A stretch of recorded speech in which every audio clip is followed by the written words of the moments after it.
तो आज जो हमें अपना टॉपिक शुरू करना है उस टॉपिक का नाम है क्या?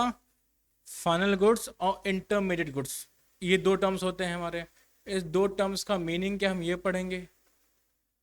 एक क्या है हमारा फाइनल गुड और दूसरा हमारा इंटरमीडिएट गुड्स। अब इसका भी बहुत ज़्यादा इम्पोर्टेंस है मैक्रो इकोनॉमिक्स में। अगर सिंपल शॉर्ट सी बात बताऊं तो जो फाइनल गुड्स होते हैं वो नेशनल इनकम में ऐड होता है और जो इंटरमीडिएट गुड्स होते हैं उनको हम ऐड नहीं करते हैं। ठीक है, अब इसका मतलब समझते हैं। पहले तो जो फाइनल गुड्स क्या है, ये वो गुड्स हैं जो यूज किए जाते हैं फाइनल कंजम्पशन के लिए। ठीक है, तो क्या है, अगर सिंपली बोले तो क्या है, goods used for final consumption. ठीक है, used for either for consumption, ठीक है, और दूसरा है और फॉर इन्वेस्टमेंट। अब ये गुड्स जो इन दो चीज के लिए, किसके लिए, फाइनल कंजम्पशन के लिए और फॉर इन्वेस्टमेंट के लिए। ठीक है, ये होता है फाइनल गुड्स हमारे। अब कंजम्पशन कौन है, मतलब क्या है, जो हम खर्चा कर रहे हैं, वो सारे गुड्स जो हम खा रहे हैं, दैट इज कंजम्पशन। कंजम्पशन मतलब होता है क्या, एक्सपेंडिचर बाय हाउस होल्ड। हमने पढ़ा था हम लोग किसके पार्ट हैं, हाउस होल्ड के, तो क्या बोलेंगे, एक्सपेंडिचर बाय हाउस होल्ड। ये होता है हमारा फाइनल गुड्स। अब इसमें बात हो रही है इन्वेस्टमेंट की।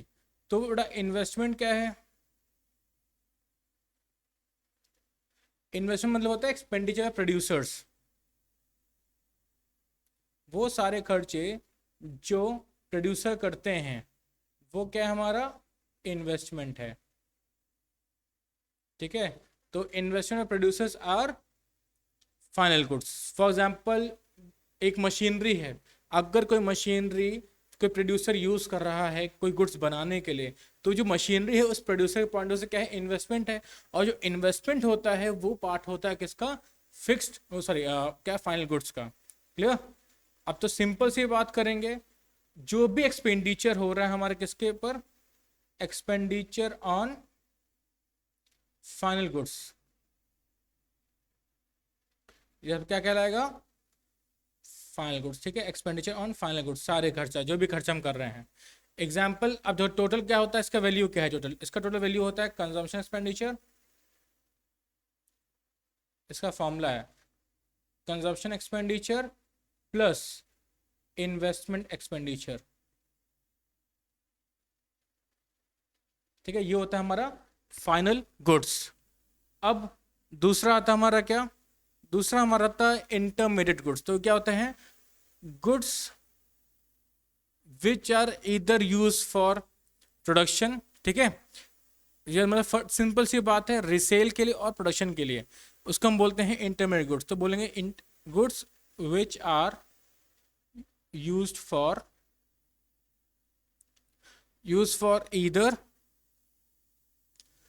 फॉर रीसेल और फॉर फर्दर प्रोडक्शन। ठीक है, क्या बोल रहे हैं, या तो वो गुड जो रीसेल के लिए हैं या वो गुड्स क्या है फर्दर प्रोडक्शन के लिए है, वो सब क्या हमारा इंटरमीडिएट गुड्स होता है।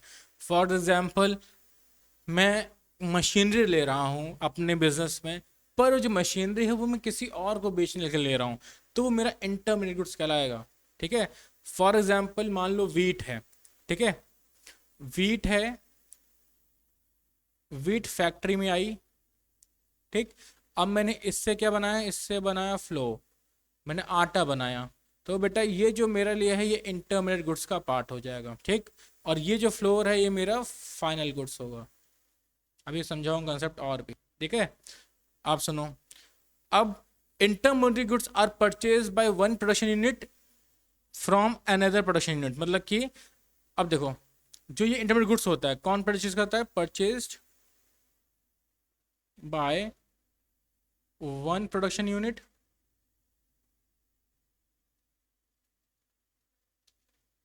From another production unit।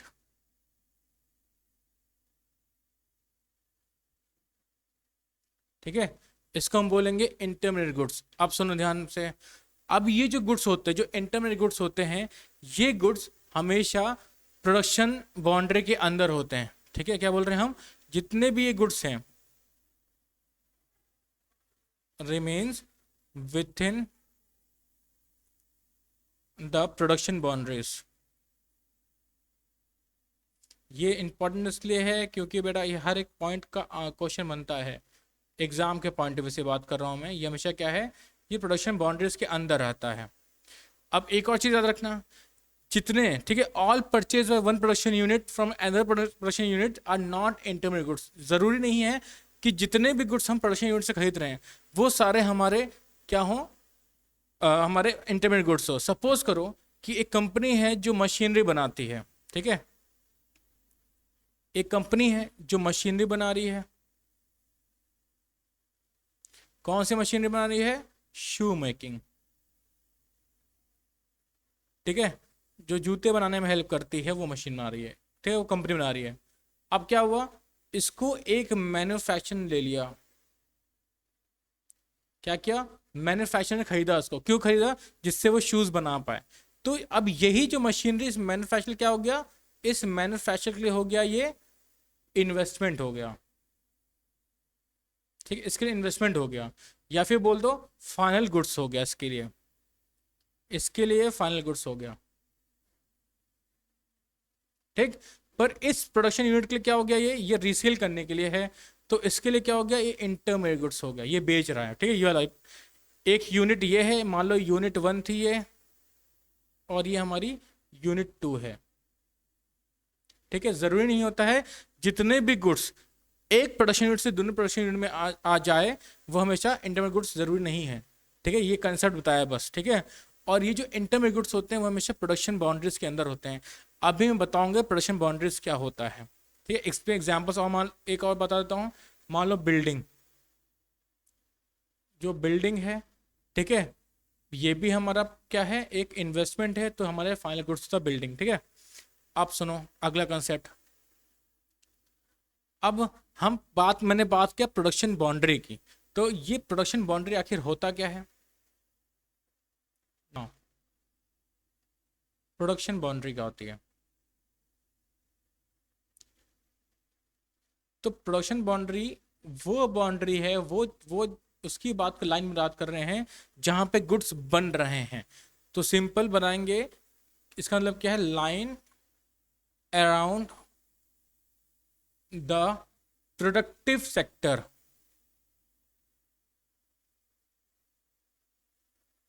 इसका दूसरा मतलब होता है क्या है, वो it is a line around the productive sector. Example की बात कर रहा हूं, मान लो एक प्रोड्यूसर है, दैट इज ए प्रोड्यूसर, एक पर्सन है, एक प्रोड्यूसर है, दैट इज ए प्रोड्यूसर। ये बनाता है कॉटन, ठीक, कॉटन बनाया। अब ये कॉटन इसने किसको बेचा, मान लो बी प्रोड्यूसर को बेचा, या बी प्रोड्यूसर भी छोड़ो, बी प्रोड्यूसर, हाँ चलो, बी प्रोड्यूसर को छोड़ बेचा। इसने क्या बनाया, इसने इससे बनाया थ्रेड, ठीक। फिर इसने क्या किया, सी प्रोड्यूसर को बेचा। अब सी प्रोड्यूसर क्या बनाया, इसमें बनाया उसने क्लोथ, ठीक। अब ध्यान देखना, इसने क्या बना दिया, सी ने क्लोथ बना दिया, ठीक। अब देखो ये क्या शो कर रहा है, it is showing the production boundary, means A B C, ये क्या है, ये सब प्रोडक्शन बाउंड्रीज के बीच में है। तो अब सी ने क्या बना दिया था, सी ने फाइनल गुड्स बना दिया है। तो सी का जो गुड्स बना है वो क्या है हमारा, this is a final goods. जो क्लोथ है वो फाइनल गुड्स है, जो कौन लेगा, अब इसको खरीदेगा कौन, कंज्यूमर खरीदेंगे, जिनको उसकी नीड है। तो ए बी सी क्या है, प्रोडक्शन बाउंड्री के पार्ट हैं, प्रोडक्शन बाउंड्री के अंदर हैं ये, ठीक है। अब सुनो कुछ इंपॉर्टेंट पॉइंट्स उसके हैं, क्या क्या पॉइंट्स है। पहला चीज है, ठीक है, इसके कुछ इंपॉर्टेंट पॉइंट्स है, प्रोडक्शन बाउंड्री था हमारा। अब इसके इंपॉर्टेंट पॉइंट क्या क्या है उस पर ध्यान दो। अब पहला पॉइंट क्या है कि national income include only final goods and services goods, ठीक है। क्या कह रहा हूं मैं, जो नेशनल इनकम जो हम लोग निकालते हैं, अब इसका मेन पॉइंट क्या है, जो हम नेशनल इनकम निकालते हैं वो इंक्लूड क्या करता है, only final goods, includes only final goods. ठीक है, अब ये पढ़ना जरूरी क्यों है, क्योंकि एग्जाम में पूछा जाता है कि बताओ कि फाइनल गुड्स क्या है। कोई तुम्हें सिनेरियो दे दिया, पूछा गया कि भाई इसमें बताओ कि फाइनल गुड्स है कि इंटरमीडिएट गुड्स है, तो वो आपको पहचानना आना चाहिए। फाइनल गुड्स बस दो होते हैं, कंजम्पशन के लिए, एक्सपेंडिचर के लिए। ठीक, इंटरमीडिएट गुड्स क्या होते हैं, वो गुड्स जो रीसेल के पर्पज से बने हैं या तो वो फर्दर प्रोडक्शन के पर्पज से बने हैं। ठीक है, ये पहला पॉइंट हो गया। अब ऐसा क्यों होता है, हम फाइनल गुड्स क्यों हम लोग सिर्फ लेते हैं। ठीक है, अब हम लोग फाइनल गुड्स ही क्यों लेते हैं, जिससे कि हमारा एरर ऑफ डबल काउंटिंग ना हो। क्या बोल रहा हूं मैं, इसमें एरर ऑफ डबल काउंटिंग ना हो। अब error of double double counting क्या होता है, सपोज करो 100 रुपीज का वीट है। ठीक, इसको यूज किया गया बनाने के लिए फ्लोर, और उस फ्लोर का कॉस्ट हो गया 140। क्या बोला मैंने, 100 रुपीज का वीट है और उसको बनाया गया फ्लोर, आटा बनाया गया जिसका कॉस्ट 140 है।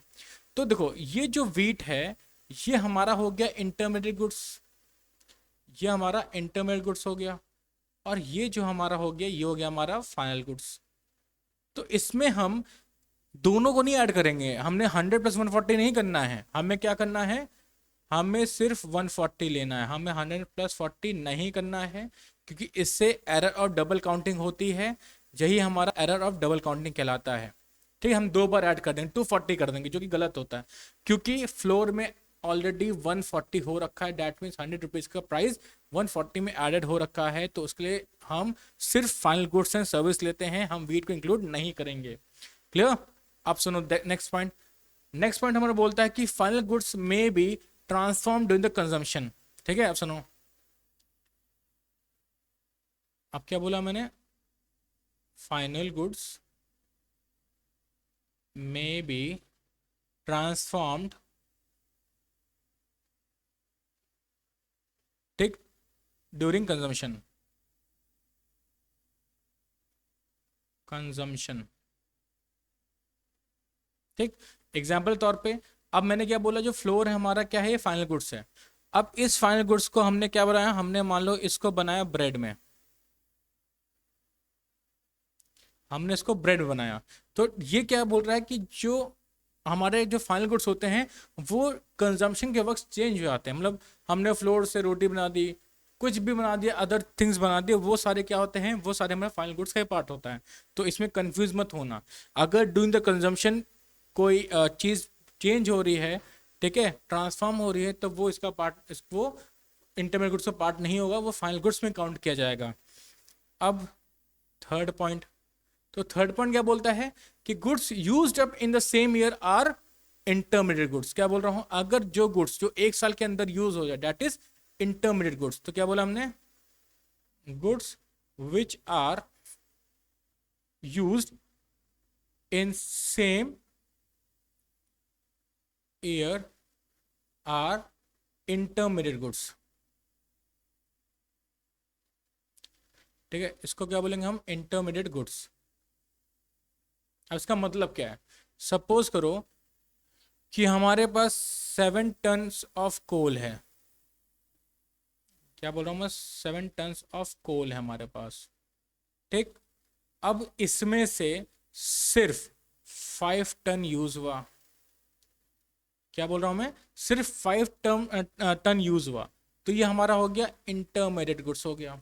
ठीक, और जो बचा 2 टन्स, तो ये 2 टन्स क्या कहलाएगा, 2 टन्स क्या होगा, ये फाइनल गुड्स होगा। ठीक है, तीसरा टर्म क्या था हमारा, कि गुड्स जो एक साल के अंदर ड्यूरिंग द ईयर फिनिश हो जाए, यूज हो जाए, वो सब क्या कहलाएगा, इंटरमीडिएट गुड्स कहलाया जाएगा। जो यूज नहीं होते उससे क्या कहलाया जाएगा, हमारा फाइनल गुड्स कहलाया जाएगा। और जो हमारा ये 2 टन्स ऑफ गुड्स है, इसको हम इंक्लूड करेंगे किसमें, नेशनल इनकम में, included in national income. Clear. अब सुनो, अब हमारा तो कंसेप्ट क्लियर होगा, फाइनल गुड्स क्या है हमारा, इंटरमीडिएट गुड्स क्या है। अब जो अगले गुड्स हम पढ़ेंगे that is our consumption goods and capital goods, ये भी इंपॉर्टेंट है। अब बेटा कंजम्पशन गुड्स क्या होता है और कैपिटल गुड्स क्या होता है? तो हमारा है कंजम्पशन गुड्स और दूसरा आता है हमारा कैपिटल गुड्स। ये भी बहुत इंपॉर्टेंट टर्म्स हैं।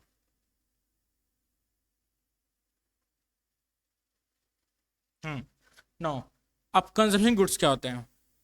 Goods which satisfy the wants of consumer directly. क्या बोल रहे हैं? वो गुड्स जो कंज्यूमर का वांट्स को सेटिस्फाई करे, दैट इज कंजम्पशन गुड्स।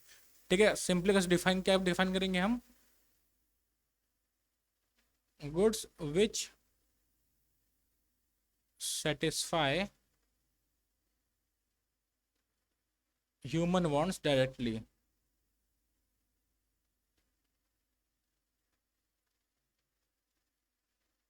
ठीक है, इसको हम बोलेंगे क्या?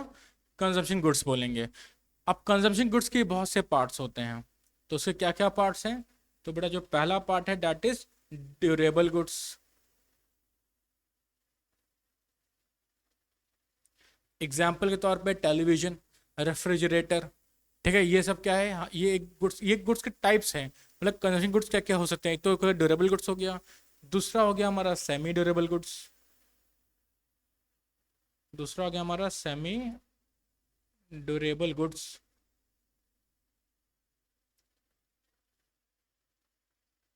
तीसरा हो गया हमारा सर्विसेज जितने भी हैं। ठीक, चौथा हो गया हमारा नॉन ड्यूरेबल गुड्स।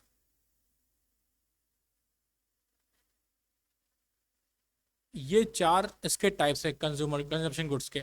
फिर से तो कंजम्पशन गुड्स क्या हैं? ये वो सारे गुड्स हैं जो ह्यूमन वांट्स को डायरेक्टली क्या करते हैं? सेटिस्फाई करते हैं, उसको हम बोलते हैं कंजम्पशन गुड्स।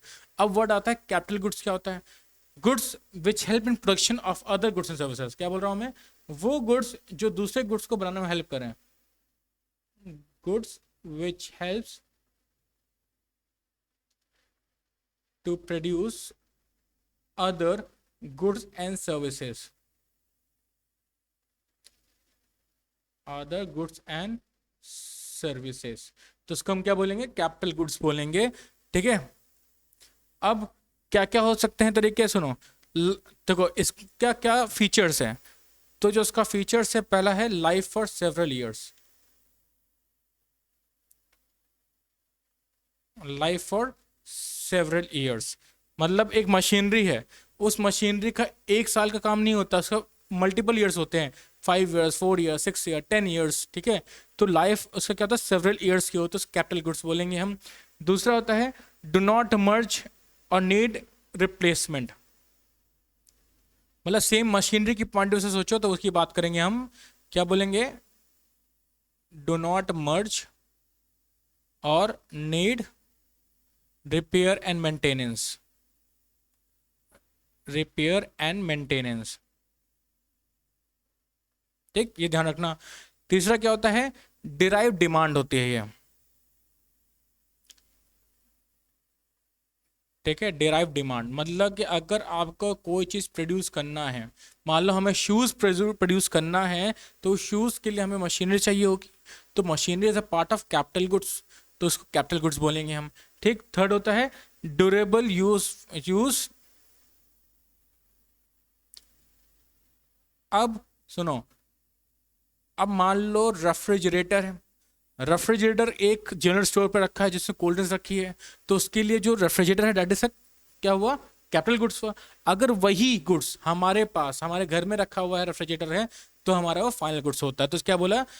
जो कैपिटल गुड्स होते हैं वही गुड्स जो होते हैं ड्यूरेबल गुड्स होते हैं। किसके लिए? Durable goods for consumer. ठीक, कंज्यूमर्स के लिए वही गुड्स कैपिटल गुड्स भी होते हैं। ठीक, फिर समझा रहा हूं मैं। रेफ्रिजरेटर जो एक दुकान में रखा है तो उसके लिए वो कैपिटल गुड्स है। वही रेफ्रिजरेटर जो हमारे घर में रखा है that is a final goods या फिर कंजम्पशन गुड्स। ठीक, ये हो गया हमारे कंजम्पशन गुड्स और कैपिटल गुड्स। अब जो आता है, अब एक सेंटेंस है जो एग्जाम में आपको बहुत देखने मिलेगा, मे बी इसका एसेशन आता है, तो क्या है? क्वेश्चन है, इसको पता कर रखेगा। ऑल कैपिटल गुड्स, क्या बोलना है? All capital goods are producer goods. क्या कंसेप्ट बोला हमने? सारे कैपिटल गुड्स क्या होते हैं? प्रोड्यूसर गुड्स होते हैं। ठीक। But what? All producer goods, all producer goods are not capital goods। ये चीज ध्यान रखना। क्या बोला गया है कि जितने भी कैपिटल गुड्स है वो सब प्रोड्यूसर गुड्स हैं, लेकिन जरूरी नहीं कि जितने प्रोड्यूसर गुड्स हैं वो कैपिटल गुड्स हो। एग्जाम्पल के तौर पे भाई फ्लोर, आटा, आटा जरूरी नहीं कि भैया वो कैपिटल गुड्स हो, वो कंज्यूमर गुड्स भी हो सकता है। क्लियर? अब इसमें क्या है, इसमें समझाते हैं, इसका भी दो कंसेप्ट हैं। इसमें क्या आता है, एक आता है सिंगल यूज कंज्यूमर गुड्स या फिर सिंगल यूज प्रोड्यूसर गुड्स बोलो, single use producer goods. For example हम बात करते हैं रॉ मटेरियल की। ठीक, ये हमारा क्या सिंगल यूज है, वहीं पे हमारा कैपिटल गुड्स होता है ही। ठीक है, कैपिटल गुड्स क्या है हमारे? एग्जाम्पल के तौर पे मान लो मशीनरी और plant and machinery, plant and machinery. ये टर्म्स बहुत इंपॉर्टेंट है, हर एक टर्म्स में इंपॉर्टेंट है, तो इसलिए गो थ्रू एक एक करके हर चीज समझा रहा हूं मैं। ठीक, ये हो गया। अब जो अगला टॉपिक आता है हमारा, जो अगला टॉपिक हमारा क्या है, ग्रॉस इन्वेस्टमेंट क्या होता है, नेट इन्वेस्टमेंट क्या होता है और डेप्रिसिएशन क्या होता है। हम ये तीन पॉइंट्स हम पढ़ने वाले हैं। ठीक, तो पहला हमारा क्या है, ग्रॉस इन्वेस्टमेंट। अब बेटा इन्वेस्टमेंट क्या होता है? Investment is a final consumption या फिर कंजम्पशन गुड्स है। तो बेटा ये क्या है इन्वेस्टमेंट? इन्वेस्टमेंट मतलब क्या होता है? इन्वेस्टमेंट मतलब होता है it is addition to the existing capital stock of an economy. क्या बोला हमने? एडिशन टू द, इसका डेफिनेशन है addition to the capital stock of an economy.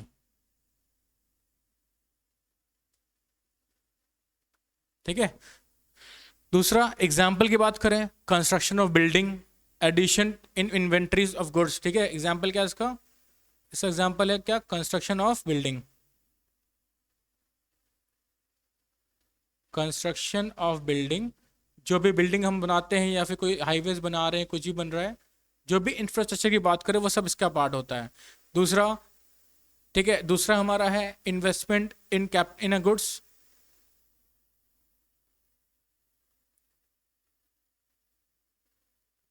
Investment of goods. क्या बोल दो, इन्वेंट्रीज की बात कर हम लोग।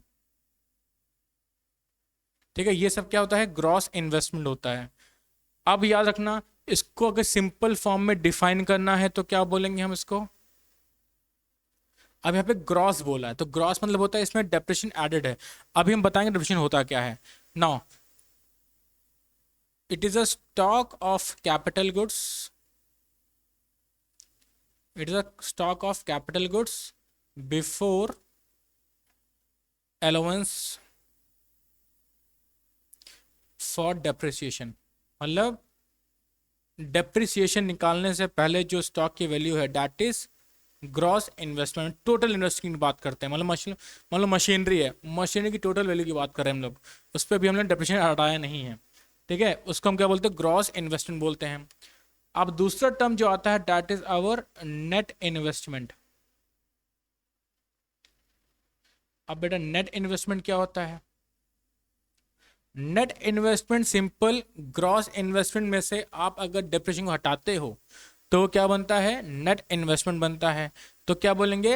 अब सपोज करो पहले सपोज करो 1 लाख करोड़ था, आज जाके 1,20,000,000 हो गया, तो जो एक्स्ट्रा 20 करोड़ ऐड हुआ है that is our net investment जो इस ईयर हुआ है। तो क्या बोले, इसको डिफाइन करेंगे हम actual addition made to the capital stock of economy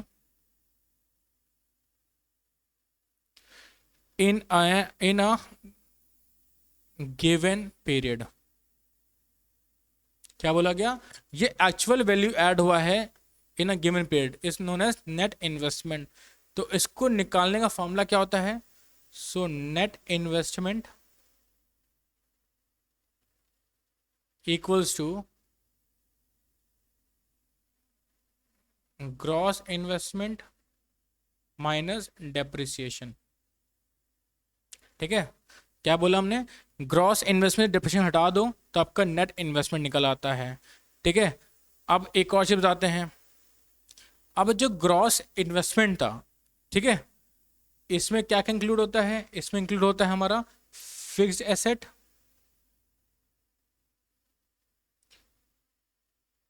and unsold stock, ये भी इसमें होता है।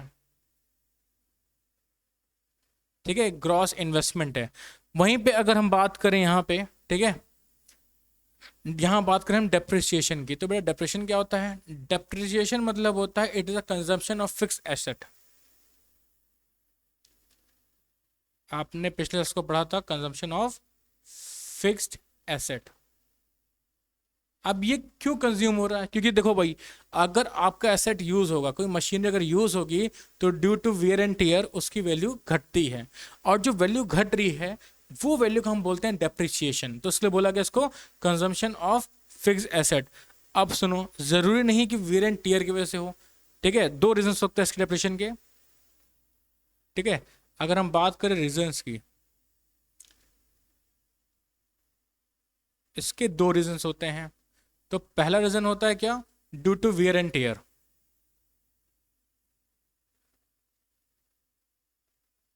Due to wear and tear, ठीक, चलते वक्त। सेकंड, ऑब्सलेंस हो गया। ऑब्सलेंस मतलब होती है ऑब्सलीट हो गई एसेट। एसेट मतलब पूरा क्या हुआ? चेंज इन टेक्नोलॉजी, वो जो टेक्नोलॉजी आउटडेटेड हो गई है, तो वो हमारे हो गए चेंज इन टेक्नोलॉजी। ये दो रीजंस होते हैं क्या हमारे डेप्रिसिएशन के। क्लियर? अब हम पढ़ते हैं डेप्रिसिएशन क्या होता है प्रॉपर कंसेप्ट में। अब हमारा जो नेक्स्ट हेडिंग हमारा है वो है हमारा डेप्रिसिएशन। ठीक, अब डेप्रिसिएशन क्या होता है? तो बेटा डेप्रिसिएशन क्या है? डेप्रिसिएशन क्या है? ये उसको, उसके दो नाम है। एक तो है कंजम्पशन, ठीक है, कंजम्पशन ऑफ फिक्स एसेट। दूसरा नाम है हमारा करंट रिप्लेसमेंट कॉस्ट। क्या बोलेंगे इसको हम? नाम, इसका नाम रखना करंट रिप्लेसमेंट कॉस्ट। ये डेप्रिसिएशन कहलाता है। दूसरा इसका नाम क्या है बेटा? इसका दूसरा नाम कहलाएगा हमारा capital consumption cost.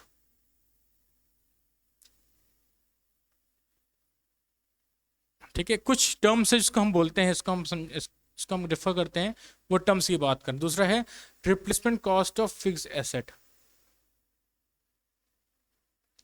Replacement cost of fixed asset. अब ये टर्म्स बहुत इंपॉर्टेंट समझने में, क्योंकि कभी कदा क्वेश्चन में डायरेक्टली डेप्रिसिएशन नहीं बोलता है, बोलता है कि करंट रिप्लेसमेंट कॉस्ट ये है, कैपिटल कंजम्पशन कॉस्ट ये है, तो बच्चे कंफ्यूज जाते हैं। तो ये तीनों का सेम मतलब है, दैट इज डेप्रिसिएशन ही। ठीक है, अब जो अगला टर्म हमारा आता है भाई, कैपिटल लॉस क्या होता है और डेप्रिसिएशन। इसमें बच्चे कंफ्यूज होते हैं कि कैपिटल लॉस क्या है और डेप्रिसिएशन क्या है। ठीक है, तो इसके बीच में हम कंपैरिजन देख लेते हैं। तो हमारा पहला है कैपिटल लॉस, दूसरा हमारा है डेप्रिसिएशन। अब बेटा ध्यान दो, जो कैपिटल लॉस होता है, इसमें क्या होता है कि हम कोई प्रोविजन नहीं बनाते हैं। No provision. क्यों नहीं होता है? क्योंकि ये जो लॉस होता है वो अनएक्सपेक्टेड लॉस होता है। ठीक है, ये क्या हमारा अनएक्सपेक्टेड लॉस है। ठीक है, सपोज को मशीनरी चोरी हो गई, कुछ हो गया, उसकी बात को अनएक्सपेक्टेड लॉस है। वहीं पे डेप्रेशन में हम प्रोविजन बनाते हैं, प्रोविजन मेड। ठीक, क्योंकि एक्सपेक्टेड लॉस है हमारा। ठीक है, ये एक्सपेक्टेड लॉस होता है हमारा इसलिए। ठीक है, जो थर्ड डिफरेंस हमारा क्या है? अब जो कैपिटल लॉस होता है, कैपिटल लॉस से हमारे प्रोडक्शन में कमी आती है, हमारा प्रोडक्शन स्लो हो जाता है, ठीक है। तो क्या बोलेंगे, it hampers the production loss, hampers the production process, बोलो प्रोडक्शन प्रोसेस। अब डिप्रेशन से हमारा कोई प्रोडक्शन प्रोसेस में कुछ कमी नहीं आती है, ठीक। तो क्या लिखेंगे, do not hampers production process.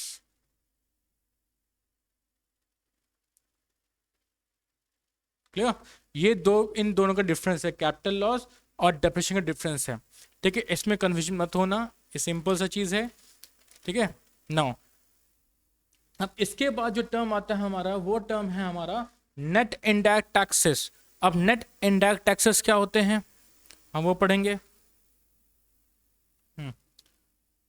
No no, अब आता है हमारा क्या, net indirect taxes.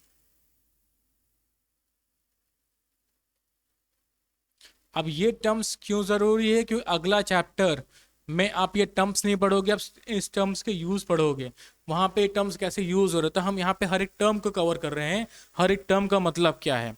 Now net indirect tax कैसे निकलता है बेटा, सुनो। हमारे पास दो तरह के टैक्स होते हैं, एक होता है इनडायरेक्ट टैक्स, एक होता है डायरेक्ट टैक्स। तो नेट इनडायरेक्ट टैक्स क्या है, इनडायरेक्ट टैक्स माइनस सब्सिडीज, ठीक है। क्या है फॉर्मूला हमारा, indirect tax minus subsidies is known as net indirect tax. अब बेटा अब इनडायरेक्ट टैक्स क्या होता है,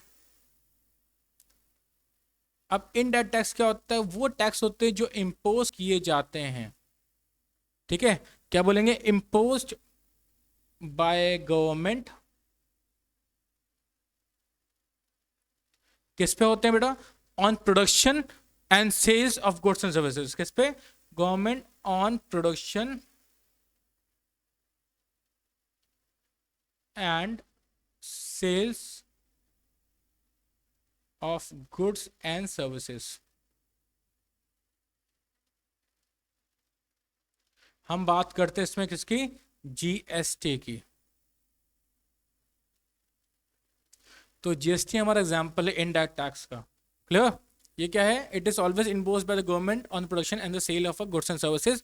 अब जो सब्सिडीज है, सब्सिडीज क्या है बेटा, तो सब्सिडीज जो है, सब्सिडीज गवर्नमेंट देती है, किस लिए देती है, वो गुड्स बनाने के लिए जिसमें प्रॉफिट मार्जिन कम है, या कोई रीजन से कोई गुड्स वो बनाना नहीं चाहता। फॉर एग्जाम्पल तुम्हारा जितने भी नेसेसरीज ऑफ गुड्स हैं जिसमें प्रॉफिट मार्जिन कम होता है, उसकी बात करें हम, तो क्या इसको हम कैसे डिफाइन करेंगे, it is a financial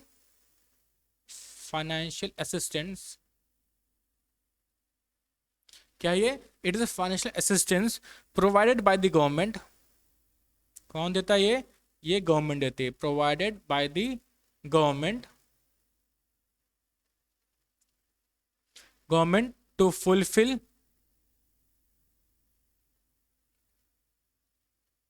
it's social welfare objective.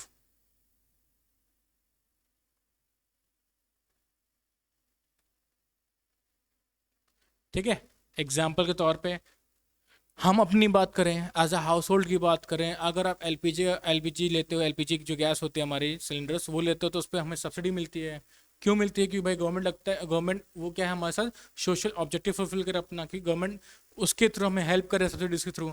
जो भी राशन होता है जो थ्रू हमें फेयर शॉप से मिलता है, वो क्या होता है राशन, वो सारे सब्सिडाइज रेट पे होते हैं, कम रेट पे होते हैं।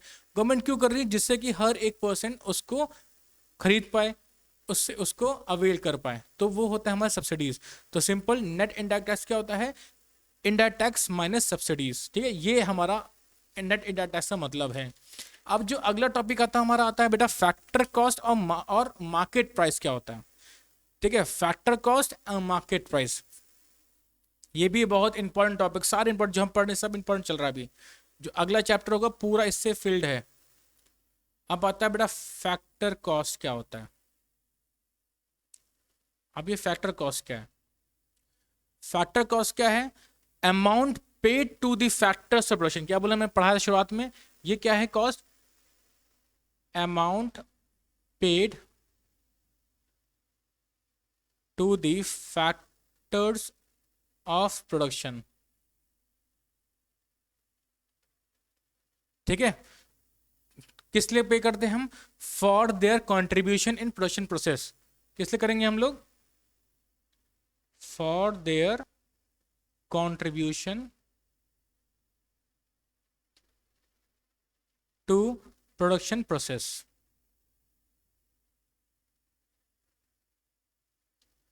ठीक है, अब फैक्टर कॉस्ट में क्या क्या आता है बेटा, फिर से बता रहा हूं मैं। हमारे फैक्टर सर्विसेज क्या है? Land, labour, capital. तो इसमें हमारा क्या आएगा? रेंट आएगा, इंटरेस्ट आएगा, ठीक, वेजेस आएगा एंड प्रॉफिट आएगा।